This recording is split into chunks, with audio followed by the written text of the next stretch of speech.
CMSportsNet is made possible by Genova's To Go and by Carroll Links.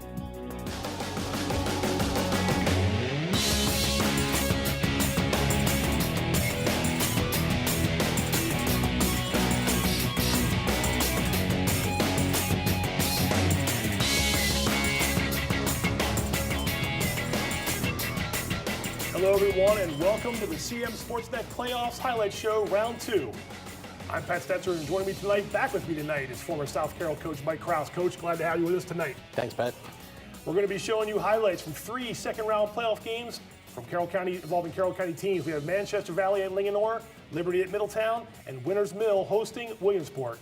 Coach, some quick thoughts about the mindset of being one win away from a state quarterfinal. A lot of nervous energy in those locker rooms tonight. So, hopefully they'll get off to a good start. We'll see some good football. All right, we have some football playoff highlights coming right up, like Coach said. But first, we're going to hear from our sponsors. But don't go away. We'll be right back.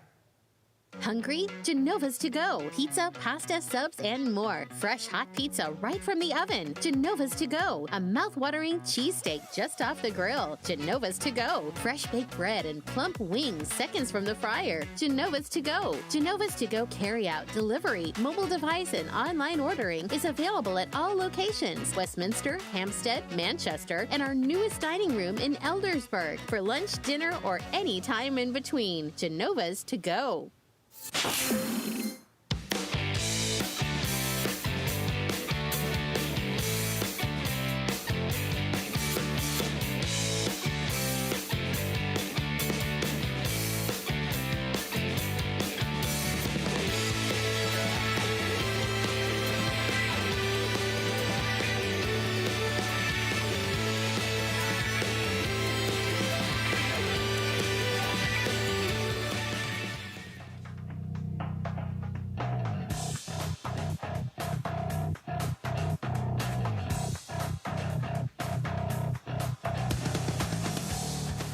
Welcome back to the CMSportsNet's Football Playoffs Highlights Show. Pat Stoetzer alongside Mike Kraus, getting ready to see how the second round of the regional playoffs went for Carroll County's teams. Coach, before we get to the highlights, you've talked a lot about the quality of Carroll County football for some time now. These teams come into this week with a chance to play in the round of 8.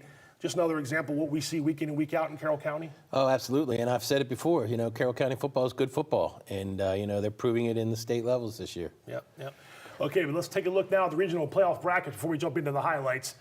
And we're going to go ahead and see the brackets for 2A, 1A West. And then we had, like we said, Liberty at Middletown tonight and Williamsport at Winners Mill. Liberty got past Century last week. Middletown beat FSK to advance. And then Williamsport knocked out South Carroll. Winners will have that first round bye. 3A West is up next. That's the one that Man Valley's in. We have Man Valley at Linganore and Oakdale hosting Sherwood. Those teams won their games last week convincingly, and Linganore handled Rockville as well to advance to the second round. All right, we are going to go now and check out Linganore and Manchester Valley from Newmarket. The Lancers are bringing in a 6-game win streak into this game, and their first ever meeting with the Mavericks. The Mavericks came into this one fresh off the biggest win in their program history last week, 23-15 over Westminster at Ruby Field, and Linganore entered the game with a 9-1 record.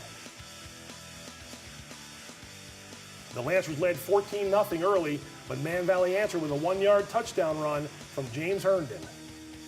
So the Mavericks were on the board there early on. Ethan Arneson has another touchdown. He had already scored earlier, this one from 6 yards out, and Linganore extended the lead to 21-7, one of the top runners in the state, Ethan Arneson from Linganore. That guy's a dude. He is one of your dudes, absolutely. A holding call pushed Man Valley back near midfield, but the Lancers did not let that faze them. Matthew Hauptman takes the pass and makes a house call, 35-7, Linganore pouring it on against the visiting Mavericks. Yeah, that's tough for Man Valley and Coach Kuntz and his staff. It is a tough challenge. Mavericks can't get their offense in rhythm, and you're going to see another touchdown there. That's the Matt Hauptman touchdown there. The catch there made it 35-7, and the Mavericks just really trying to get their offense in rhythm all night. They did have that score early. You're going to see quarterback Gene Magan here in a second. He's going to try to get things going from midfield, but Chase Perry is going to pick him off here on the near sideline. A little bit of a pressured throw. He's going to return it into Man Valley territory. So once again, the Lancers set themselves up in good field position following the turnover. Yeah, when you get behind like that, you don't have any choice but to go deep. Andrew Moxley waiting for the quarterback to get some room, going to catch a 39-yard touchdown pass behind the defense, and the ensuing PAT gives Linganore a 42-7 lead, and that installs the running clock in Newmarket. So we knew it would be a challenge for Man Valley off the bat, and Linganore flexing their muscle at home. Not quite done yet. Some Man Valley highlights. James Herndon's going to, that was actually a tip ball there, and James Herndon's going to get his second interception of the game. So he's playing well on both sides of the ball for Man Valley. He kept Linganore out of the end zone on that drive, but it was not going to be enough. We're going to see Amir Short putting the finishing touches here with a 30-yard touchdown run up the middle of the gut. And the clock is going to run out on Man Valley season as Short scores for the Lancers. And it was not meant to be for Man Valley this week. Final score from Newmarket, Linganore 49, Man Valley 7. We saw Ethan Arneson score a few touchdowns. The Lancers are 10-1 and into the state quarterfinals, while the Mavericks finished their year at 6-5. I would ask you about what we just saw, Coach Kraus, but we can look at Man Valley's season as having its Super Bowl, if you will, last week. Oh, absolutely. And I think it takes a lot after having that big victory to get your team back up to play, at that level at Linganore. They had a remarkable game last week on the road. Yes. I mean, that's huge. And you told me before we came on, we didn't see each other last week, you weren't all that surprised at the result. Not that you thought maybe Westminster could obviously be the favorite to win the game, but Man Valley showed why they were a good team this year. I knew that was going to be a very competitive football game to the end. And, Man Valley's got a stout defense. They can run the football. They're big up front. Yeah. And they did their job against Westminster. Yeah, congrats to Man Valley for having a great season. Next up, we've got Liberty at Middletown, another Frederick County game for a Carroll County team, with both teams coming off lopsided first-round wins. These teams met for the first time since 2016. The Lions looking for their first win ever over the Knights. Let's see what happened from Frederick County. Middletown received the opening kickoff and kept the ball for more than half the first quarter, using a steady dose of running plays to move the ball downfield, and sets up that score right there. Ty Lawson takes the inside handoff, makes a nice cut, and then dragged a few defenders into the end zone. 7-0 Knights midway through the first quarter. Liberty's first drive went backward, and this third down sack, Chase Miller goes down. That's going to force the Lions into a punt.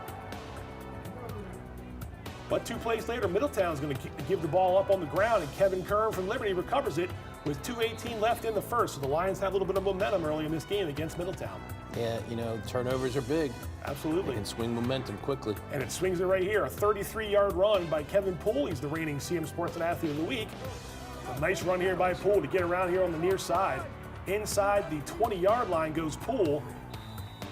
And that sets up a red zone opportunity for the Lions. And that's when quarterback Chase Miller found senior Seth Jacobs, headed for the post, 16-yard touchdown pass. And after the point after, 7-7 late in the first. So Liberty did come to play early on against Middletown. Yeah, it's good to see 27 back in the football game, Absolutely. Plagued injuries during the year for sure. It did not remain tied long, however. Sophomore Ryan McClister is going to cap Middletown's next possession here with a 34-yard run that hits pay dirt and puts the Knights back on top, 14-7 after one quarter. Middletown strikes quickly. That home field advantage is something that you just can't talk enough about. You're right. Lions came back, however, right back. Miller's short pass on the run goes to Tristan West, who takes it 32 yards into the end zone, tied the game with just 2 minutes gone by in the second quarter. We've seen West do that a lot this year. Yes, we have. Yes, we have.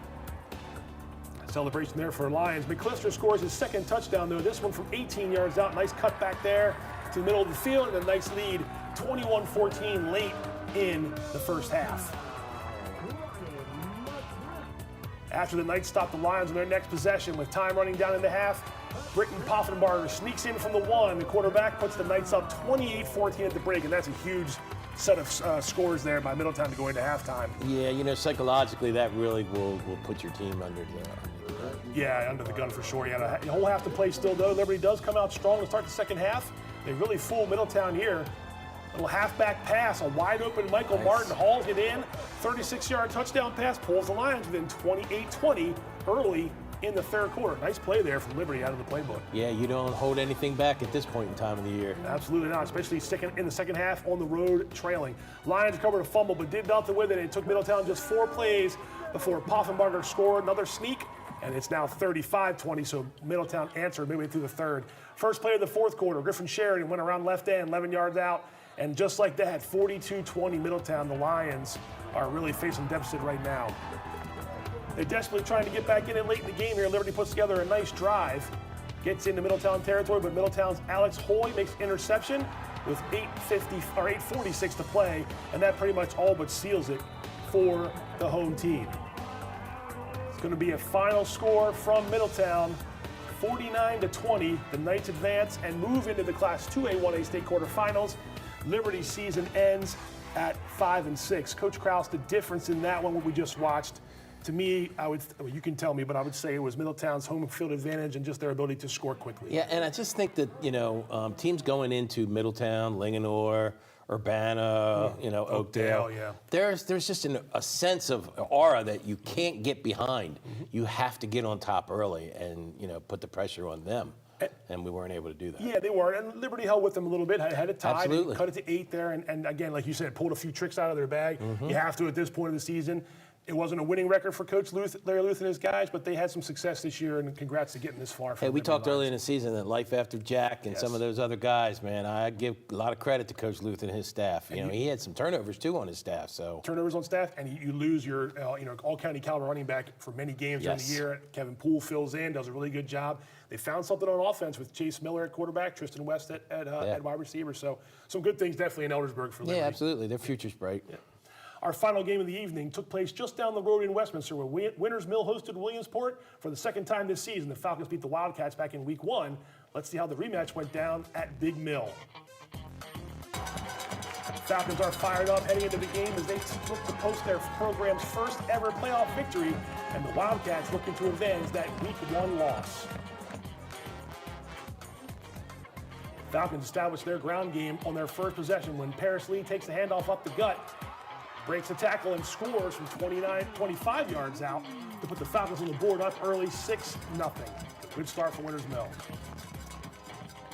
On the ensuing drive, though, Williamsport's Corey Nelson gets a carry up the middle, and he rumbles through Winners Mill's defense for 30 yards right up to midfield. So we saw a little bit of that last week against South Carroll, and Williamsport doing it again early in this game against Winners Mill. Yeah, Winners Mill, though, really got stout on their defense as the game wore on. And you see it right there, forcing them out of bounds. Noah Rowley rolled to his left. It was a turnover on downs. Some pressure from Paris Lee, and Falcons took over on offense. Wildcats get it back after the Falcons go up 13-0, but the visitors cough it up, and Winners Mill takes over. So again, their defense stands tall against what has been lately a potent Williamsport offense. Yes, you can't have turnovers this time of the year. Turnovers and mistakes will kill you. Camden Cook lined up to add 3 more, but he was wide left on that kick. He was a little off tonight, still 13-0 for the Falcons. About 8 minutes to go in the second quarter. On third down on Williamsport's next possession, Rowley drops back, but is swarmed by Nico Baez and Victor Tejada. They drop him, looked to be a safety, but they marked him down at the 1-yard line. So another big play by that defense of the Falcons. Yeah, I think Williamsport got a little lucky there. I was right on the line there. He looked like he was in the end zone. We thought so too, but they did call him down at the 1. They punt, and the Falcons get it back, and following an encroachment call on a 4th down play, the offense came back out on the field instead of a field goal. It was 4th and 1. Tyler Carroll opted for the tush push, one of your favorite plays. Yep. And they converted a 1st and goal. I was surprised that didn't get a flag, but it didn't. It did not, and Malachi Denning gets into the end zone on the next snap, and the Falcons are up 19-0 with under 2 minutes to play in the first half. The celebration there in the end zone by Denning and company. Nice dancing there, too, by the 50 for Winners Mill. With one last drive to get some momentum before the half, though, the Wildcats take over, but Rowley is gang tackled by a host of Falcons. And we go into halftime with maybe a little bit of a surprise. Winners Mill up 19-0. I was surprised it was still a shutout at this point, yes. We know you like shutouts. Yes. Winners Mill, second half, continuing to attack. Nico Baez takes a carry from the gun, and he rumbles for a 25-yard gain. They did this a lot tonight, got chunk plays all night. Pat, we talked about that 3-headed monster they have back there with Paris Lee, Nico, and Baez. Dennis. Yep. And Baez is going to finish this drive. When it gets down inside the 5-yard line, he goes in from the 2, and that's another 6 points for Winners Mill. And they are in control of this game with under 6 minutes to go in the third quarter. Cook hits that PAT, and they're up 26-0 midway through that quarter. The Falcons defense continued to give whoever's at quarterback for Winners Mill or for Williamsport problems. Lee gets to Corey Nelson in the backfield. Again, Lee doing things on both sides of the ball, and Winters Mill is rolling. Dallas Poole caps it off here with another carry up the gut, and he dances into the end zone for a 33-0 lead. The ground game continuing to give the Wildcats fits for sure. What do you think about that, Grandma Poole? I knew you were going to talk to Grandma Poole one more time. Now Nelson continuing to work for Williamsport, and he takes off down the right sideline here after a play fake, and he is actually going to get some space, and he's gone. 74-yard touchdown, so finally the shutout is avoided for Williamsport. We are into the fourth quarter now, and they get on the board, make it 33-6, but it's going to be too little too late for Williamsport. They do score again, but the final score from Winters Mill, Falcons 33, Wildcats 12. Big Mill is 9-1. They had a first-round bye last week. They're into the 2A, 1A state quarterfinals, and Williamsport finishes at 3-8, and that is Winters Mill's first ever playoff win. And those are sweet. I don't care who you are and how long it's been. What are the takeaways from that, what we just saw there in the highlights? Well, congratulations to Coach Miller and his staff and the players at Winters Mill. Yeah. I will tell you that, I said to you before, if you can run the football and play defense at this time of the year, you have a chance. And if the football gods are in your favor, then you're going to be there. So. Yeah, and we talked about it as the season mounted up. If they could continue to do that, they had a chance to make a run in the playoffs. We didn't know they were going to be playing at that point, and we didn't know they were going to lose Caleb Crouch to an injury. That was a huge blow. Not. They lost the county championship game to Westminster. Then they had a week off to sort of rest and get things going. Who knows where you go from that? Well, clearly we know where they go, and they dominated Williamsport, who have been playing pretty well last few weeks. Absolutely, and as I said to you earlier, I think that Mr. Utz is getting a little bit, comfortable. Yes, sir.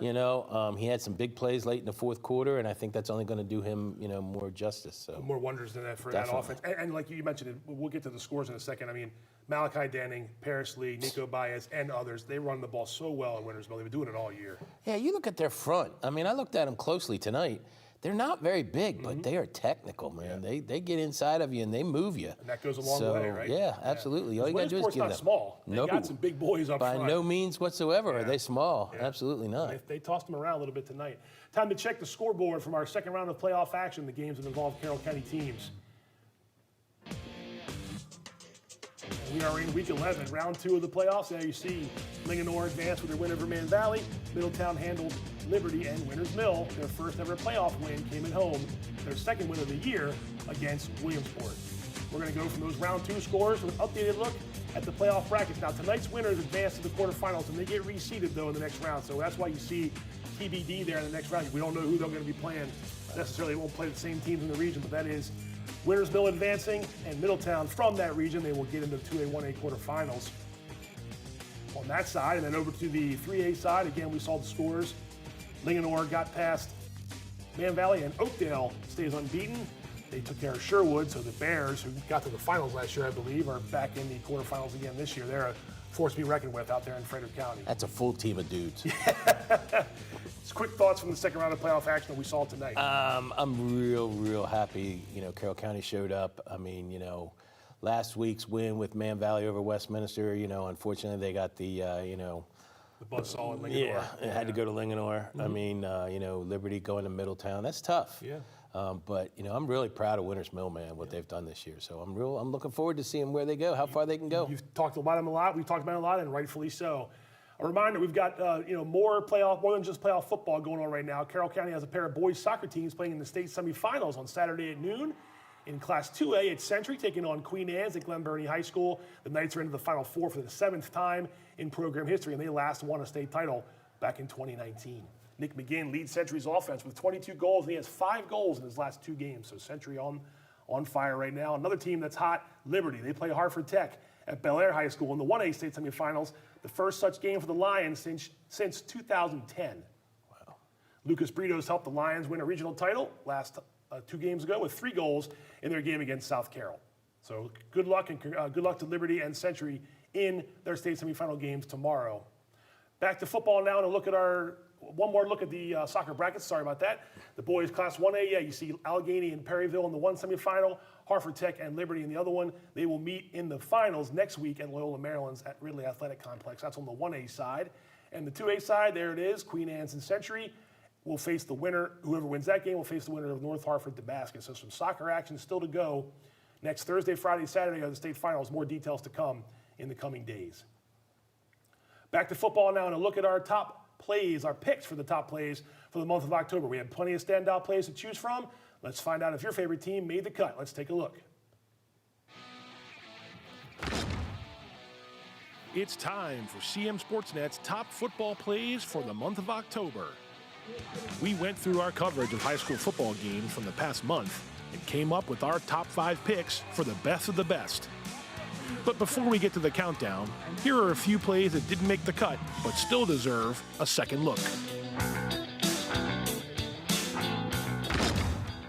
October 6th, South Carroll at Winter's Mill.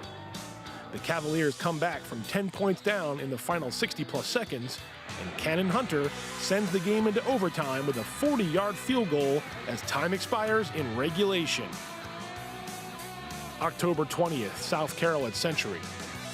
The Knights are hanging with the Cavaliers, and Trey Helmick gets a screen from J.T. Ferguson before turning on the Jets for a 65-yard touchdown pass.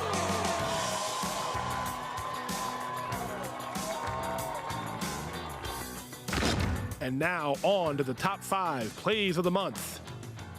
Number 5, Tommy Hinkhouse comes up with a turnover for the Falcons defense by tipping the pass from Caleb Evans and hauling it in for a nice interception.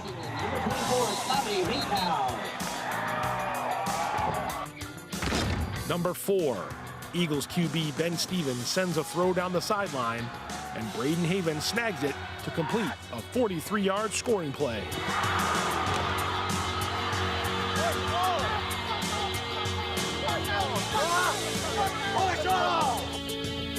Number 3, Owls receiver Isaiah Sprinkle keeps his focus and grabs a pass from Kyrese Walker, stays on his feet, and races into the end zone for an 85-yard touchdown pass.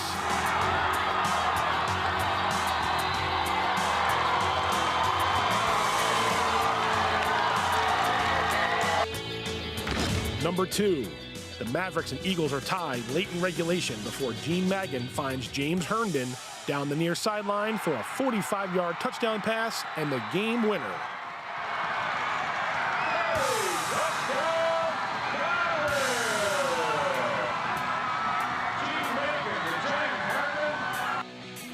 Number 1, the Lions have the Owls pinned deep, but Kyrese Walker does his thing and breaks off a 95-yard touchdown run to help Westminster get the road victory.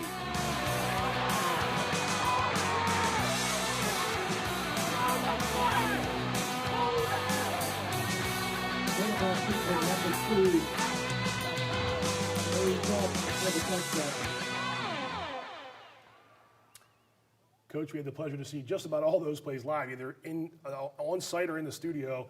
Quick thoughts about how the regular season played out around the county. We saw a lot of great football and a lot of great plays. A lot of great athletes, a lot of great coaching. I'm really pleased with where Carroll County football is today. I miss it. I can't wait to get back. But I'll tell you, there's some good football programs out there that got a great future in front of them. We mentioned, the county championship game in Westminster won the county, and congrats to them. Kyrese Walker ends his career with back-to-back seasons of throwing for 1,000 yards and rushing for 1,000 yards. It had never happened before in Carroll history. Now it happened twice in a row. He's a tremendous athlete. We talked about that week 1. Yeah. I mean, we knew what he was. Talked about it last year too. So yeah, definitely. Before we head out tonight, some local high school news broke the other day. Longtime Liberty boys basketball coach Brian Tomes was named the new athletic director at Westminster High School. Brian's replacing Terry Malloy, who is set to retire and leave his post in just a few weeks. So good luck to Brian Tomes in his new position. And of course, we wish Terry Malloy all the best as he heads off to retirement. Definitely. He won't be a stranger in Westminster. I also want to thank Mike Kraus for sharing his Friday nights with us all season long. We certainly appreciate your insight and your expertise. I know you don't want to be too much of a stranger in the scene, but I appreciate it all you did for us this year, my friend. That's going to do it for our, absolutely. It's going to do it for our football playoff highlights show this week. Thanks for watching, and thank you to our sponsors as well. Stick around to see the scoring plays from tonight's 3 games we gave you highlights from this evening. Be sure to catch all of our high school sports content online on Facebook and YouTube, as well as our website at cmsportsnet.com.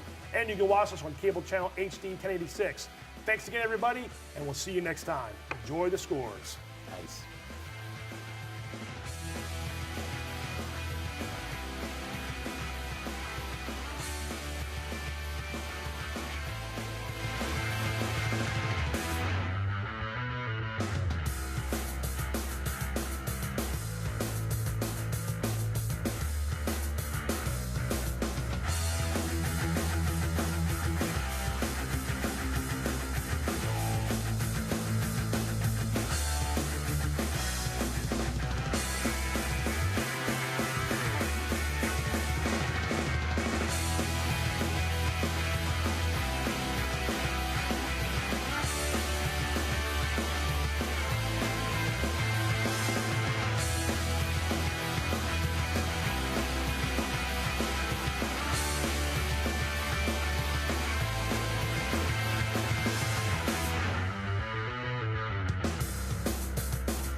Hungry? Genova's to go. Pizza, pasta, subs, and more. Fresh hot pizza right from the oven. Genova's to go. A mouth-watering cheesesteak just off the grill. Genova's to go. Fresh baked bread and plump wings seconds from the fryer. Genova's to go. Genova's to go carry-out, delivery, mobile device, and online ordering is available at all locations. Westminster, Hampstead, Manchester, and our newest dining room in Eldersburg. For lunch, dinner, or any time in between. Genova's to go.